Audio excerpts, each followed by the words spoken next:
Buenas tardes, Paula, ¿cómo estás? Hola Mónica, ¿bien vos? Bien, muy bien. Te damos la bienvenida a este ciclo entre libros y pantallas de la Unidad de Publicaciones del Departamento de Ciencias Sociales de nuestra querida Universidad Nacional de Quilmes. Quería primero, en primer lugar, poner en autos a quienes nos están escuchando y viendo acerca de por qué nos reunimos, y es darle lugar a la presentación de tu libro, Representaciones sobre Milagro Sala en La Nación 2009-2016, un enfoque discursivo, que es la transformación en libro de lo que fue tu tesis de grado, ¿verdad? Sí, es eso y es un montón de cosas, pero básicamente sí, es el resultado de haber transitado por nuestra Universidad Nacional de Quilmes en la licenciatura en Ciencias Sociales y es la tesis de graduación. Bien. Paula, ¿por qué para esta investigación que resulta en tu tesis, por qué la figura de Milagro Sala te resultó de atractivo teórico, digamos, u otras razones de atractivo, digamos, para hacer foco, no solo vos hablás de las representaciones sobre Milagro, pero ¿por qué Milagro? Milagro porque cursé en algún momento con Sara Pérez el seminario de análisis del discurso y tenía que elegir un objeto para estudiar prensa, o creo que no era prensa, me parece que podía ser televisión o redes, y yo elegí prensa. Y comparé las representaciones en ese momento, que no lo llamaba en ese momento representaciones porque no tenía ese marco teórico, pero digamos ahora, las representaciones que hacían diarios de tirada masiva, como Perfil, Clarín, La Nación, Página 12, sobre Félix Díaz y sobre Milagro Sala. Uno era El Buen Salvaje, y la otra la India insubordinada a cargo del Malón, digamos, que cuestionaba el orden social. Y después de ahí, bueno, empecé a interesarme en Milagro como figura pública, empecé a acercarme a la historia de Milagro, a conocer su participación en el peronismo y en el sindicalismo de la provincia de Jujuy, y también la forma que tenía de construcción por fuera del peronismo, y los intereses teóricos vinieron después, digamos, pero primero lo que me llamó la atención de Milagro fue la lucha en nombre de la justicia social que lleva adelante en la provincia de Jujuy. Y digo lleva porque encarcelada y todo es parte, digamos, de la resistencia al orden neoliberal que, si bien cambió el gobierno nacional, en Jujuy el orden social, político, económico sigue teniendo por protagonista político al mismo poder de turno. Blaquier Arrieta, poder económico, entre otros, Uh -huh. y bueno, UCR, PJ tradicional, digamos, en los poderes políticos de la provincia.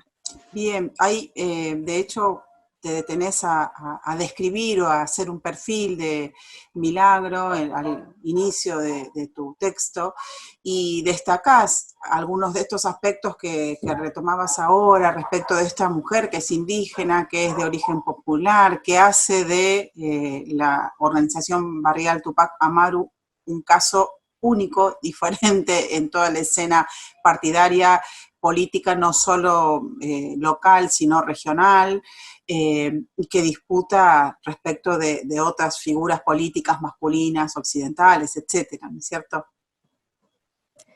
Disputa y disputa políticamente, ¿no? Esto que decís de que es un caso único a nivel regional, podríamos decir que hay símiles a nivel regional, pero no disputan en la política institucional.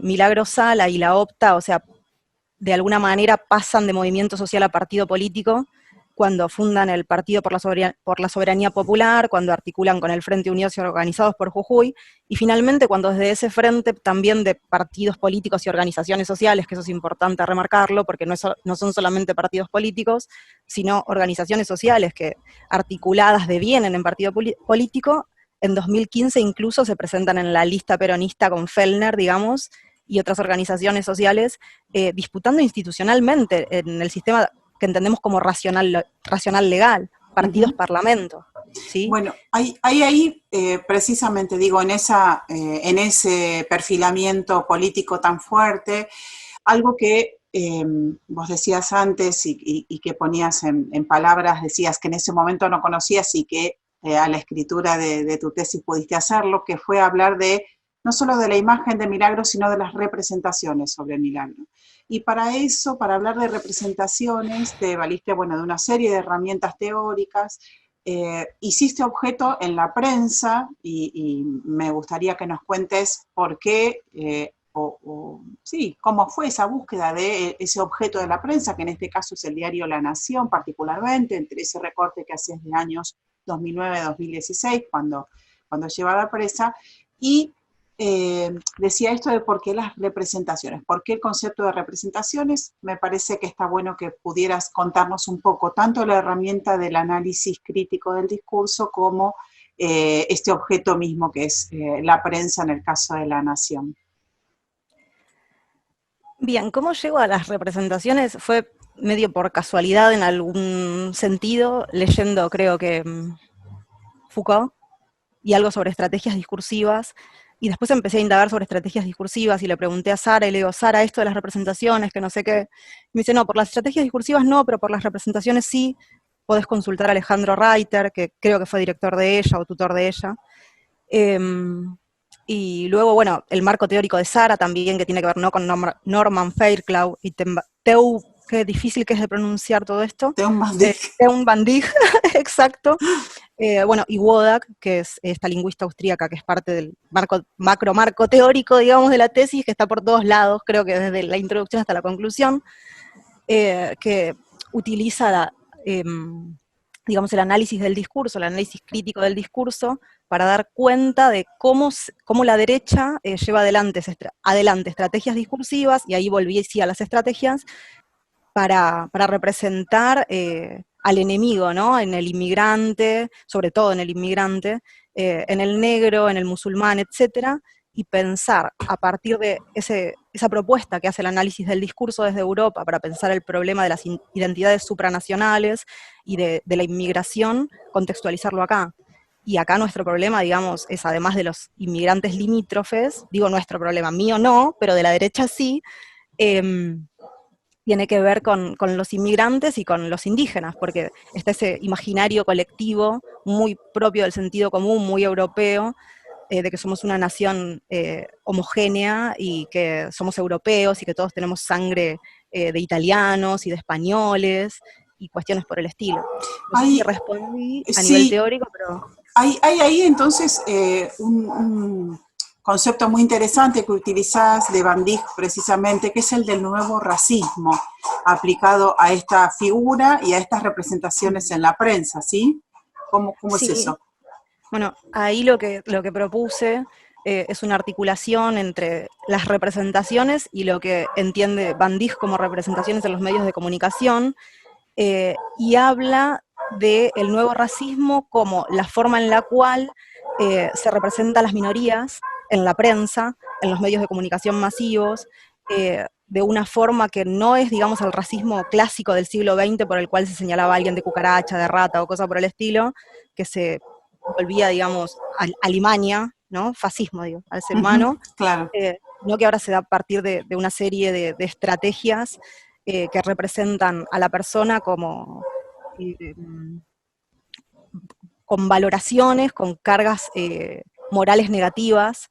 En el caso de Milagro Sala, digamos, a veces sí se vuelven explícitas las cosas, como cuando la nombran como una especie de Moria Kazanpobre. Después suelen hacerlo de forma más sutil, hay sí cosas que son muy fuertes, ya que digan sobre una persona una especie de deshumaniza. Claro. Bueno, y el nuevo racismo tiene que ver con eso, con los medios de comunicación representando a minorías, etnias, mujeres, o mayorías oprimidas también podemos decir, ¿no? A partir de formas de violencia soterrada de las cuales estas minorías o mayorías oprimidas no pueden defenderse. Una de las cosas que dice Van Dijk es esto, que las minorías no pueden defenderse porque no tienen acceso a los medios, porque no tienen el poder de difusión, porque no tienen la capacidad, digamos, de enfrentar a ese discurso dominante que proviene de las élites, porque los medios de comunicación son corporaciones multimediáticas cuando masivos, de sociedades financieras multimillonarias, ¿no? Bueno, vos precisamente lo que fuiste haciendo en tu trabajo para desarmar de alguna manera o para analizar, seguro, ese discurso que enuncia de esa manera tan degradante, tan ofensiva, te detuviste decíamos particularmente en el diario La En La Nación, Nación. hiciste esta selección, podés contarnos si querés también por qué, pero a mí me resultó muy impactante, debo decir, que en el recorte de periodo que vos hacés hay 179 publicaciones del diario de la Nación hablando de Milagro Sala, 10 de ellas Sí, son editoriales, sí. y yo voy a nombrar dos cosas, las nombro ahora, vos recogés ambas en tal caso, y algo que agrego es que me sorprendió mucho, algo que es del paratexto de tu libro, no de lo central del libro, sino del paratexto, que es en el anexo, en el último anexo, vos agregás todas las nominalizaciones que utiliza el diario La Nación para nombrar precisamente a Milagro Sala, y realmente pone la piel de gallina, bueno, en los modos en que se la nombra, ¿no? Entonces, vuelvo, esto de el diario La Nación, El diario La Nación. 179 publicaciones, estas nominalizaciones, ¿qué hay para decir de eso? Sí, gracias por traerme de nuevo al diario La Nación. Yo sabía que me había olvidado de algo, era por ahí, es muy No hay importante, problema.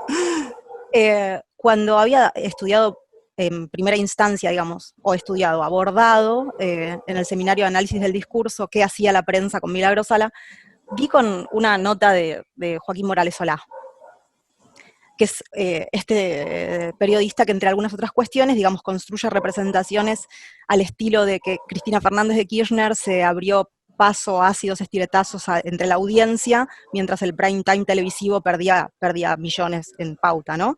Digamos, esa forma de representación de las mujeres tiene. Bueno, y esa fue la motivación primera, leer a este señor, encontrarme con la pluma de Joaquín Morales Solá y decir, alguien tiene que decir algo de esto, porque el lenguaje es fundamental en la vida, porque significa, ¿no? O sea, el lenguaje es político por excelencia, el signo es político, Voloshinova y otras de las Claro. cuestiones relacionadas al marco teórico de Sara, Uh-huh. digamos, que me preguntabas hoy. Eh, y cuando empecé a indagar y me metí al buscador de La Nación y empecé a encontrar que eh, las noticias brotaban, digamos, como agua de la fuente, digo, ¿qué pasa acá? O sea, ¿por qué tanto? Y pasa que yo no veo tele, o sea, hace muchos años, y quizás había personas que conocían el conflicto por la nata, ¿no? Porque en un momento se encarnizó con Milagro Sala, y yo lo conocía tangencialmente más bien porque, no sé, tenía fama de piquetera y esas cuestiones. Cuando me acerqué a La Nación más profundamente y dije, no, esto, o sea, no es una representación casual como Claro. criminalizaron a alguien en un momento, sino que es un plan sistemático que va desde el enfrentamiento con Gerardo Morales, digo, Milagro Sala no estaba en ese lugar y eso fue comprobado, también digo scratch y lo encomillo, porque la palabra se relaciona al scratch a los genocidas, Ah, ¿no? otra Pero cosa, claro. sí, cuando le tiran huevos y cosas afuera del Consejo de Ciencias Económicas a Gerardo Morales a Morales en 2009 en Jujuy, hasta 2016, hasta el encarcelamiento de Milagro Sala, son 179 las notas que le dedica el diario La Nación, entre las cuales hay 10 editoriales, y el día anterior, o el día posterior a que la encarcelan a Milagro Sala, la editorial es El Despertar Jujeño, ¿no? Digamos. Veo que Como hay en la descripción que vas haciendo se va sumando no solo el interés académico y científico, sin duda que lo hay y que destaco porque está hecho realmente con mucha seriedad y con mucho y con un trabajo muy sostenido y muy fino, sino que también hay algo que no siempre aparece en las ciencias y que me parece que está muy bueno que lo manifiestes, que es esta pasión también por el tema y que te atrape y que te dé ganas, como decías antes, alguien tiene que decir algo. Se alguien ve que tiene tú, que decir algo. claro, bueno, tu libro viene a decirlo, diría yo. Tu libro viene a decirlo. Bueno, Paula, te agradecemos mucho desde el Departamento de Ciencias Sociales y la Unidad de Publicaciones por ofrecernos trabajar con tu libro y ofrecerlo a los lectores, así que lo ponemos a rodar a partir de ahora para que otros también lo lean, lo compartan y se queden pensando tanto como nosotros.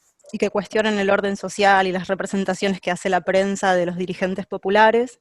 Bueno, y por mi parte agradecer a quienes fueron mi director y directora, Sergio Chamorro y Sara Pérez, agradecer a mi actual director, Marcelo Gómez, con quien seguimos en vías de estudiar qué hace la derecha, digamos, a la Universidad Nacional de Quilmes, a sus docentes, al personal administrativo, o sea, a nuestra casa de estudios, que la amo, o sea, ahí me conmuevo, no voy a llorar,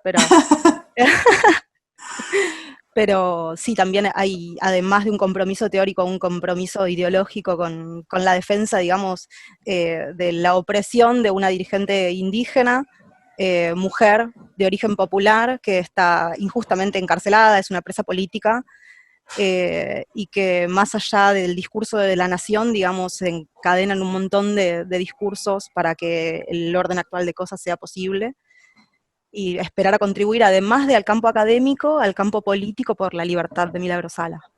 Muy bueno. Bueno, muchas gracias, Paula. Buenas tardes. Gracias a vos. Buenas Chao, tardes. hasta luego.